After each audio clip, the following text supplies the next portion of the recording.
Hello there, EVTV America. I'm Richard Flentge here with our guest host today, Mr. Stan Cloyd, longtime supporter of EVTV, friend of Jack Rickards, and we're going to go through several things in today's show. Very informative. We've got the Tesla Q1 earnings call, which we all listen to tomorrow. We're going to give you some feedback on that. We're going to do a little bit of dissection on the Powerwall versus the Enphase and the Generac. You won't want to miss that. Stan has got a tremendous amount of DIY solar building experience. He's going to take us through some of his build. We're going to look back on the Mach-E, what's holding up those sales. They had a pretty good start, then it seems to be flattening out. And then at the very end of the show, we're going to talk about what I'm calling the charging tsunami, some trends in the charging industry. A lot of people are reporting it. It's the missing link in the EV business, the next boom probably to come. And we're going to cover all those subjects. But first, let's get to the Q1 Tesla report. Right off the bat, which I listened to the show or the conference call, you know, Tesla, the very first words out of Elon's mouth really were that they're still in high demand. And basically, in common speak, that they're selling everything they can produce. And when you're selling everything you can produce, it fixes a lot of the problems. And people that are experienced in the investing world have seen this before. It's the same as with, I always go back to Apple. They developed the core technology, they developed the chips, the touchscreen, the software, and then they could put it in any product they wanted, and any product they put it in sold. Tesla's kind of turning out the same way. They can put that battery anywhere they want to put it, and it is going. The model, the S and the X, coming out with the updated versions here pretty soon. You'll have to get one of those, I suppose. No. You write the check. I'll get it. The S and the X are coming out. Classic scenario, which I've explained before. They are lowering the cost of production, lowering the cost of building the car while being able to raise the price. That's the super spread. Apple was very famous for that. And that is double dipping in your profits. So the S and the X are going to be some numbers. They produce right under 185,000 cars. Target on the year, 750,000 cars, 750,000. I did break this down so you understand. I sort of averaged out VW Auto Group, Ford, Toyota, which combined total about 25 million in annual unit production. You factor that, divide it by 3, you come up with about 8 million. The 750,000 vehicles that Tesla is targeting to produce is about 10% of the volume of other major automakers. Now, here is the big kick to that, and something that I'm sure the analysts pay attention to. The revenue point at 40 to 50 billion versus the 200 to 250 billion, the revenue point is between 20 and 25%. So they are producing 10% of the cars that produce nearly 20 to 25% of the same revenue in their competitors because they're selling the high ticket items. That is a sweet spot to be. It is certainly where Tesla is at, and they're selling all of them they can make.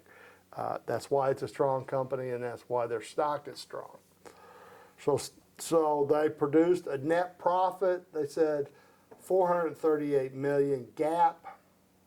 That is a interesting way of saying generally accepted accounting principles are the revenue, the expenses, the costing was all confined to that particular period based on an accounting standard. They did have a large amount of regulatory credits. You start factoring in all the math, it doesn't matter, it's still a net. It's not how much, it's how many, or it's not how many, it's how much. However you want to calculate that together, They're producing a net profit. They've now done it consecutively over 16, 18 quarters here or whatever.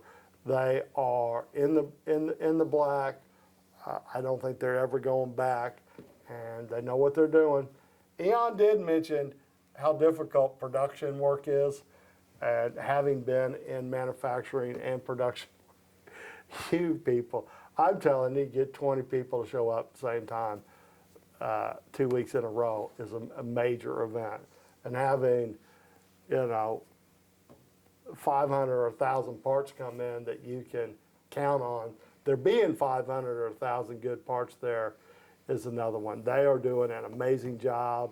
I'm sure they've learned a lot in the learning curve of production, but their calls are, 750,000 vehicles produced this year, which are incredible. It's driving the EV business, and somewhere, hopefully in the range of 45 to 50 billion in revenue.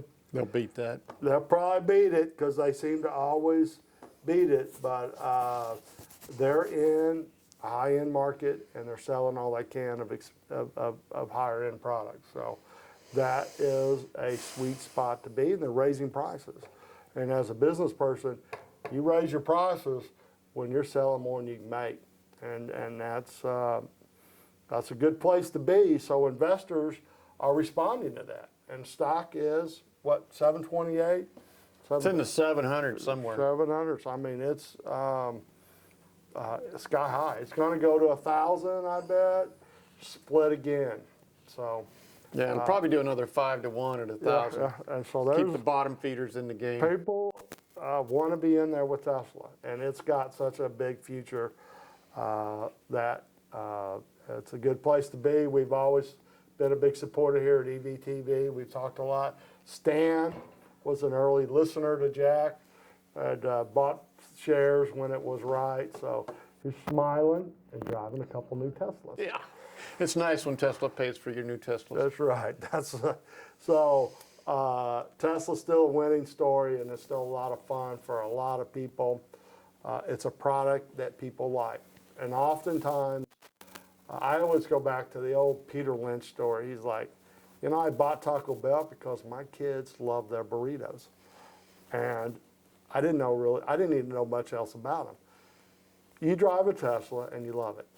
So I don't know what else you need to know about the company. If you really love the product, people are going to purchase it. It's working. Anyhow, the more interesting story I thought of the day was the Powerwall discussion. So we're going to talk a little bit about the Powerwall. And I know you have some experience in that. They made a pretty significant announcement in that the Powerwall will not be available to you unless you buy the solar panels and the entire integrated system. So what's your thoughts on that, Mr. Cloyd? Well, I think it's a great move because, as I said earlier, they can make so much more money with mega packs that you want to push that down and make your big bucks on the mega packs. And, the Powerwall is always going to be there. They're in the technology. They got people trained to do it. They're training installers. They're still building their installer base day by day. You're so right. It's probably inelastic. They raise the price, they'll probably have almost as many orders. Yeah. They kind of figured out they have to install it. Now they do have competition, and this is not as wide open as the EV business. You have the Generac, which were already in that generator business, and then you also have Enphase. Enphase stock is doing pretty well, and they're all probably facing the same scenario, which is they want you to buy all the stuff from them. And I know Enphase has kind of held the line on that. You have to buy the batteries, the casing, the inverter, everything. So they are going to sell it as an all-in-one system. Probably do home sales is going to keep it going. They are in the higher end market, but roofing is going to be replaced on all these homes. So it has a big future, but it's not I would say, as wide open probably as car sales are, because there's really not a competitive EV system out there right now. And but it's huge. Every place has got a roof. How many buildings and how many houses do we have?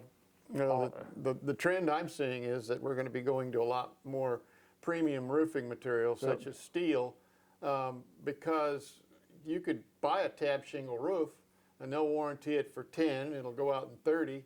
Well, heck, the warranty on your panels is like 25 years if you buy a good brand.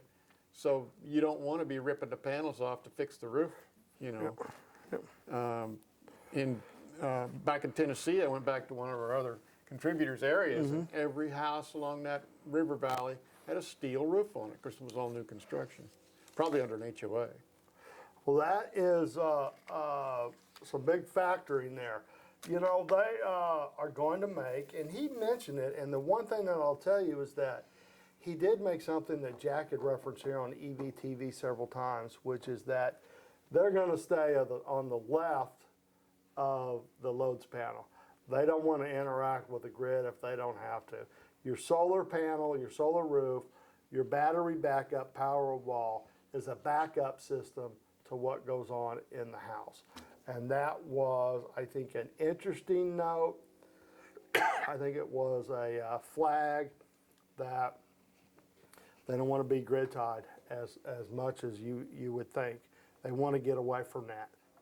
And that's something Jack had always mentioned here, and he talked about a lot. That was the basic concept of selfie solar. So it's really interesting in that he sort of mentioned that you want to think of our system as you got something if the power goes out. So the other thing is with their solid state switchgear between grid and the Powerwall, they have a huge advantage, because if California Power and Light, for instance, drops your frequency by 0.5 hertz, it doesn't shut down your solar panels necessarily. You can dump it into the batteries. Whereas with just true grid power, during the middle of the duct's back, when the day's demand doesn't near meet the solar production, they just start slowing down your controllers. And you don't get the benefit, the feedback in tariff that you would get before all this happened with UL. Well, there was definitely, my ears perked up, because Mr. Musk very clearly made that identification about where he wanted his power walls and his solar roofing to be located. And I'm sure they, you know, this has been a long time issue. If you go back, you know, Jack had mentioned it several times, but the utility company has power over you, basically. And if they want to unplug you, they unplug you. And if you don't comply to their demands, they don't hook you up. And you don't have lights. And that is a large conglomerate that is protected by government agencies, in which you have very little recourse and often very little choice. City codes. City codes, County all codes. sorts of things. And I think Mr. Musk recognizes that, and a lot of people do. If you don't play their ball game, you're not even going to get on the field. And that's an issue, you know, the public will eventually work out. The more people get electrical solar panels, and the more that they disconnect from the grid or change sort of the structuring of it, they're gonna move some things around, and there'll probably be a little bit of a social disruption at some point when they really realize how dependent they are on the utility grid. So, yeah, I don't know, vehicle to grid, the V2G may just come back, and you might see some people packing solar, large batteries around on the back of a pickup and going up to their house and plugging it in. You just don't know. Well, you'll see it on the tow truck. You'll see it. You call a tow truck, they'll come out and jump your Tesla right now. Yeah, but I'm saying you're going to have a portable little grid that probably goes up to the house, and they're going to say, I don't ever want to see a utility company truck on this road. So that's going on. Well, that sounds like something the U.S. Navy'd be doing. Yeah, that's probably right. Instead of just pulling up a submarine and powering the town, they'll have packs. So anyhow, with the Powerwall, it's out there. They changed the configuration of it. They're changing their marketing focus. They're making it a little more stringent. It's going to be an integrated system. You're going to buy all the Tesla stuff, or you're not getting it. Great move, probably. Even if it slows demand, it's going to uptick the amount of revenue that they gain out of each cell. They do have other competitors. They have Enphase and they have Generac. They're also fighting the battle with Tesla to get this type of battery and solar backup systems into homes, get them past the utility boards, get them integrated into our power grid network. So Getting them through the permit process getting is through the the biggest permit part. process. The cool thing about that story, it's not all Tesla at the front lines. There are some other people out there with them. So I think that's going to turn out good. Anyhow, Stan, I know you have a lot of DIY and you brought a little bit of your stuff. Let's take a few minutes. Let's let Stan show some of his solar builds. Okay, in 2017 I retired and began building the new shop and solar complex. Here we have a new wall for the laundry room and a crane rail for the machine shop. Here's the structure that holds the crane rail and a new roof where the old roof was pretty much shot. We used the old roof as a scaffold before cutting it out. Here's a view from the north. I've got Granny's attic there for the wife's stuff. It's insulated R19 because it's Arizona and you got to air condition it. You can see the stage 2 roofing going in on the left. And you can see that in this shot the stage 3 steel frame on the right. Okay, here's a shot down the catwalk in the center of stage 1. That gives me a 1-foot walkway where I can clean the panels and or work on the connections at any time in the future without stepping on a panel. Here's stage 2 installation. That's the first steel frame that I made, steel truss. And so that went pretty straightforwardly, and that's over the laundry room and the shed. Here's 8 panels down on stage 1. I probably moved them over to the other side later. There's a shot from the east at sunrise with just stage 1 panels up. There's another view of the truss with everything else going in early on. The new posts down to concrete lagged in. There's the north wall closed in with insulation, siding, and drywall. And so the new structure is pretty much done. Here's a shot from the north of all 56 panels, soon to be expanded to 64, which means I'll have 8 more panels on the right after I weld the extensions on and build another steel truss. There's the guts of the Better Place pack I bought from Jack. It's the Fluenza pack.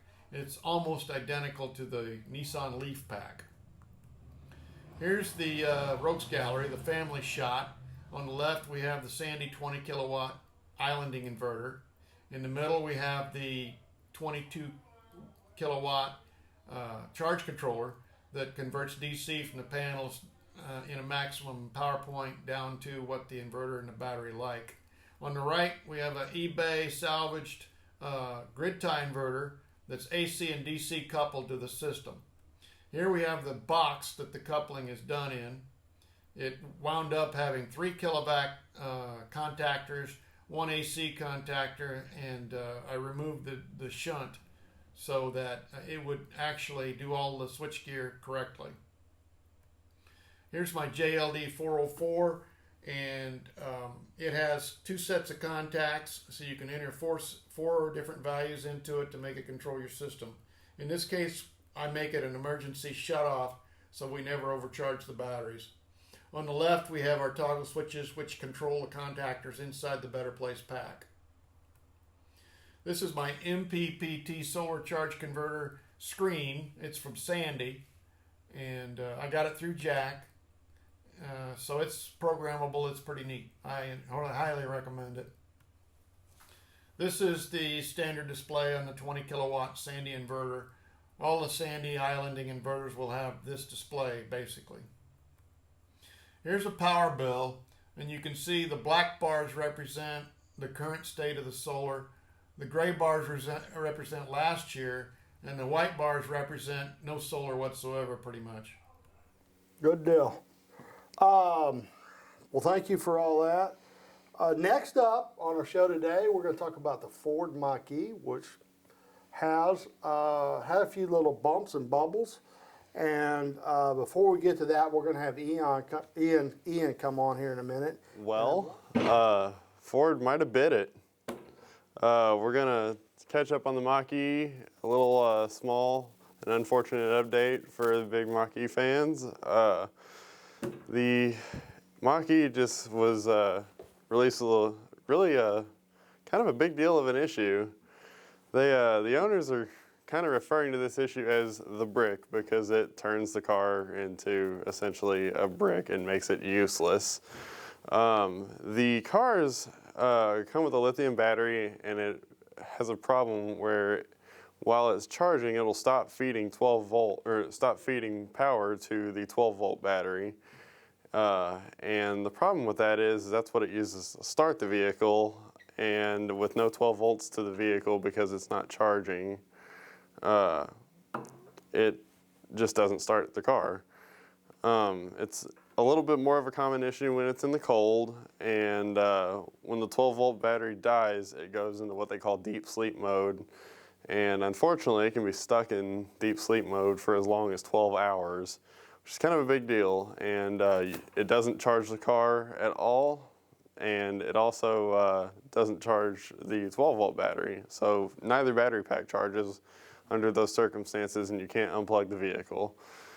And the only way to fix that is to either jump the battery, which involves taking the entire plastic surroundings on the front of the car and the entire front trunk out and jumping it then, and it's quite a process. Or you just gotta wait 12 hours or whenever it decides to get out of its little fit. And the thing that's really biting it with the worst of it is Ford is really not taking a ton of taking it as seriously as they should. There's not a fix for it yet, and they said there couldn't, it could take as long as September or later to get one out. And Ford is saying, it's a small amount of vehicles, but in the first 3 months, there were 3,000 reports of it, which is a big number of sales, and that should be addressed a little quicker. So get it together, Ford. Save the Mach-E. It could, if it doesn't get fixed, it could be the next Pinto. And I wanted to talk a little bit about also GM, which just reported about a week ago about their investment in a lithium metal battery developer, SES. And Volkswagen, of course, has been in QuantumScape. Ford has its solid power. They're all really looking for this solid state battery. And my feedback on that is they are looking for a massive weapon. They're looking for a nuclear weapon that's going to bust them into the battery business, basically. And Tesla has troops. Tesla is got the cylinder battery arrangement, which I had mentioned before. That is a long, mature manufacturing assembly technology that has been around since the 70s, the little cylinder cells, and they're cranking them out. And large numbers are probably going to beat out whatever technological advances they have, because even if they get the technological advances, they're still going to have to produce it in volume to be competitive. What good's a battery if, it costs you $100,000 to make the pack? So Tesla has still got those little cylinders. They got their little whiz-bang machine that builds the battery. And, these guys need to be looking on something that is scalable and producible if they're going to do EVs and if they're going to move into any sort of a power arrangement as a major manufacturer. Well, they got a triple win on that 4680 cell. Yep. Number one, they adopted the dry powder technology, getting rid of the liquids. Yep. Which means they don't have to bake anything, then they can wrap them up fast. Mm-hmm. And so they've got the machine that builds the battery. Solid state people, yeah, they can get some impressive results, but they have not figured out how to build a solid state battery cheaply and quickly. Now, cheaply depends on quickly. So one of the big solid state battery problems is how labor intensive they are in the labs now. They are eventually going to have a very good solid state battery, but by then Elon's going to be 100 yards down the field. Yeah, that's what I keep saying. It's going to be rolling. Anyhow, Stan is a longtime EV person, and he's been traveling the country. I just want to talk a little bit about your charging experiences, how you plan your trips, where you go to get them. He's got it on his phone. You've got, what's it called? A betterrouteplanner.com. Better Route Planner, where he can locate all the different charging stations. You've got the ChargePoint app. I've got the ChargePoint app. You have taken multiple road trips. Yeah. You know, how's that work for you? It's a learning experience. You don't just go out there and be a star with your Tesla. You can use Tesla's charging screen and plan your trip, but you make it something entirely different if you use a better route planner. And for me, I'll do a better route planner the night before, and then put that on a sheet, and then I look at what Tesla gives me, and I can make decisions, because the route you take may not be the same. And you may have a different preference about how far you go before you charge. A lot of the Tesla software will take you down to 10% before you charge. And the big beef I had with that is it's fine and it charges very quickly, but if you get into an unplanned detour, you can be in trouble. Yep. Because some of these detours might be 50 or 60 miles, and there goes your 10%. So currently, I'm charging, I've got two charge point up 2 points. I charge to 90 or 75. That seems to work depending on the distance. And I don't go below 20. So you can manipulate your better route planner that way to give you the results, and you can also do it on Tesla, either one. I'm not totally sold on either one. I wish they'd hybridize them and take the best features of both, but that's probably not going to happen. The other thing is that you can go on some of these other features and you can tell them what kind of charge station you need, and it'll dot up the map for you. Yep. And if you want to have some of these type of adapters, you can have more dots on the map.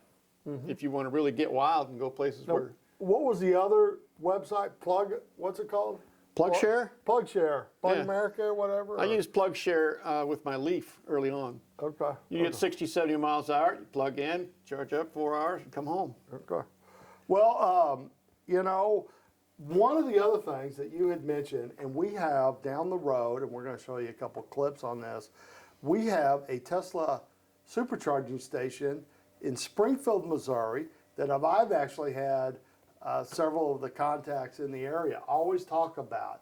It's a charging location with the Tesla Superchargers that's located next to both a gas and convenience store. Actually, there's 2 or 3 convenience stores in a row. 2 or 3 where you can go and interact as almost like a normal vehicle refueling stop and go get you a big soda, the American way, a bag of chips. And the maybe family, same family that organized go to this, the bathroom. all owns those- everything, but they also built a big motel Yeah. right there on the property. And when you pull up to stay for the night, even if you weren't using the supercharger, you can plug in your destination chargers. And that may be a model to look at. You know, I watched some of that Now You Know, and they seem to always be talking, and I think ChargePoint, some of the places sell that if you have a charging station at your retail location, it gets a high-end customer that has to normally go into your store and shop. But we always have to grocery shop, so having them around grocery stores, we just had one put next to our local grocery chain. It all makes sense, but you know, my take and the big picture is there's really going to be a charging tsunami coming.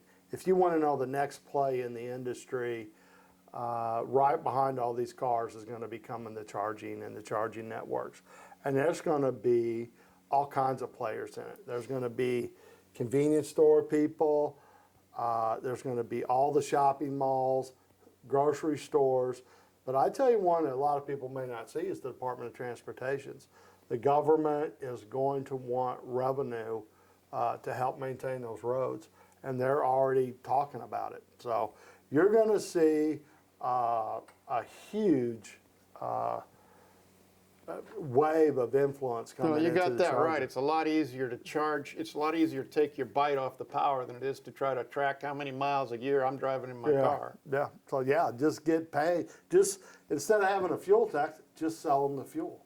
Have solar panels and charge stations right out on the interstate. You don't even have to go looking for them. That's coming, and the faster that gets expanded, the faster a lot of these other EVs are gonna sell. Tesla, by the way, is expanding its supercharge facility at Harris Ranch in Coalinga, California, to increase it to 100 charge points, charge locations. That's on Interstate 5 between LA and San Francisco. And that'll no doubt be a 250 kilowatt hour unit. That there is a lot of balls bouncing, and if you're looking as an investor, if you're looking at somebody trying to get that picture of the future, these I call them the supercharged chargers, they're coming. How you interact with refueling your electric vehicle is coming. That's the big wave on the next scene. Tesla also introduced, they started pre-building or fabricating their superchargers. They're putting them on a flatbed or a platform truck. They're driving them out, lifting them off with a crane, setting them down, and they can install superchargers within a day instead of having a 2-week build out. So there's a lot of plays in that. I'm still hip on ChargePoint. I think it's a great stock. You know, that's the future. I think if all of you that have followed the show for different stock picks and how Tesla's gone up, you know, we know more because we're familiar with EVs.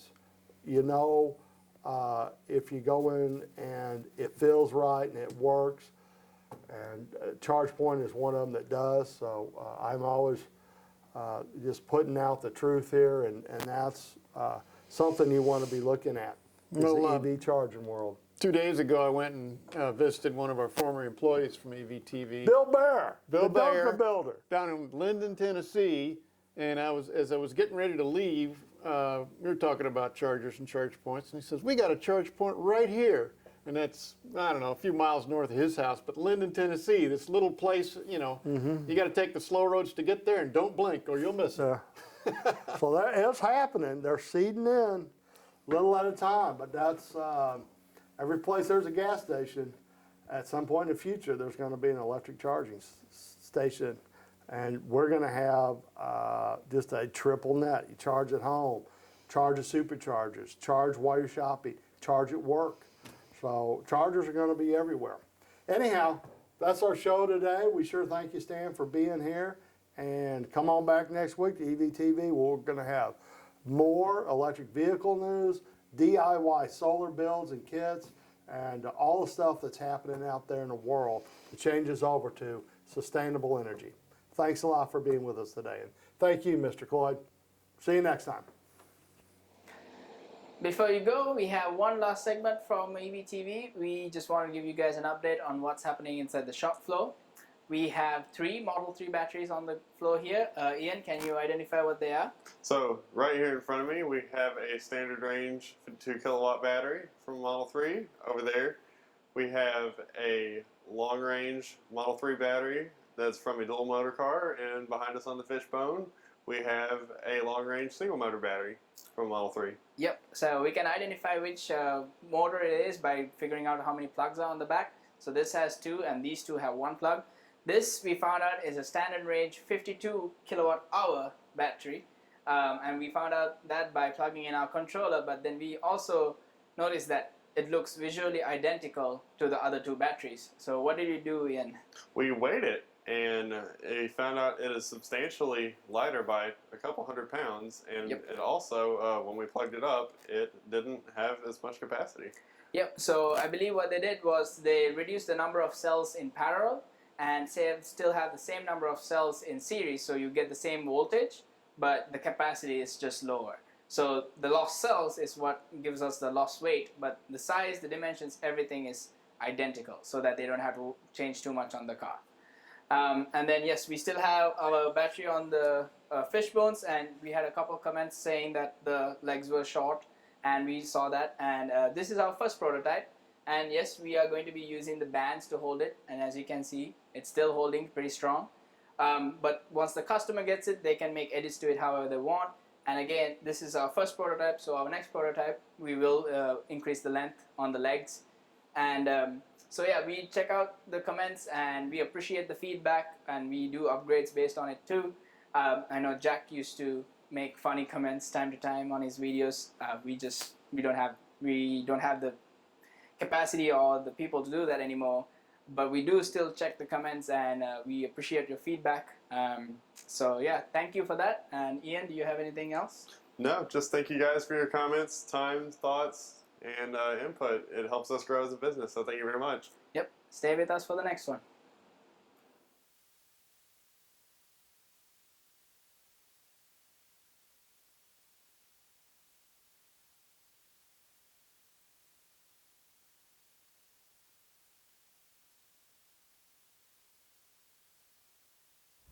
Is it a sign of the times? Well, yes, obviously. This is the sign of the supercharger station in Springfield, Missouri, that's most likely visible from I-44 on your way from Rolla or Joplin. Okay, now moving on, why is it so different? Well, you've got a Shell station here with a supercharger. See if I can pan over. You can see the Shell pumps. There's a Tesla owner charging right now. And then if you don't like the Holiday Inn Express, there's a Days Inn right up the hill for the budget conscious, more budget conscious, of course. And then we get into the stores that are here that make it so much different. There's your Mach-E store. And then of course they advertise also beer, fine wine, and spirits. Next to that, behind the tree, pardon me, is Mac-Doodles. I'd have to, with the Shamrock there, I'd have to run in and see what the specifics are of that. It's been a couple years pre-pandemic while I was here. And then you've got the wine cellar, and you've got a coffee shop down there. Since I was here last, about 2 years ago, the family that owns this opened up sorry about the sun backlit shop, a convention hall. It would be suitable. They're doing bingo right now, but it would also be suitable for wedding receptions and such as that. Behind me, and I do apologize for the sunshine in the camera, is the Holiday Inn Express. And my room is right up there with the windows open. So that's the footage of this supercharging area. Like I said, the O'Reilly family owns and runs this. I think they're corporate headquarters owners of it, not sure. But that's the best motel I've been in this 4,000-mile trip so far as maintenance and management, cleanliness, up-to-dateness, and all those kind of things. So, you know, who's going to have the first Tesla parts on the shelf in the auto business? Probably O'Reilly's.